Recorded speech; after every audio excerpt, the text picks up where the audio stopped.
நான் உங்களுடன். டெல்லியில் தேநீர் விருந்து எம்பிக்களுக்கு ஐயா மோடியும் கலந்துக்கிறாங்க. ஐயா மோடியினுடைய தமாசு, நான் மட்டும்தான் காங்கிரஸ் ஆட்சிக்கு வந்தால் 2 மாட்டில் 1 மாட்டை அயல் நாட்டுக்காரனுக்கு கொடுத்து விடுவான்.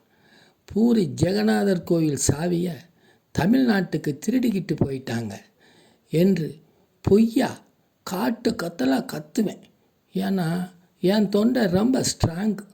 ஆனால் நீங்கள் எதிர்கட்சியெல்லாம் பாராளுமன்ற கூட்டத்தில், குளிர்கால கூட்டத்தில் ஜனநாயகத்துக்காகவும் மாநில உரிமைக்காகவும் நாங்கள் போடுற சட்ட திட்டத்துக்கும் காட்டு கத்தலாக கத்துனீங்கன்னா உங்கள் தொண்டை கெட்டு போயிடும். அதனால தான் இந்த குளிர்கால கூட்டத்தொடரை குறைச்சிருக்கோம். இதுதான் பாருங்கள் 2025க்கான தமாஸ் அவார்டுக்கானது. நன்றி, வணக்கம்.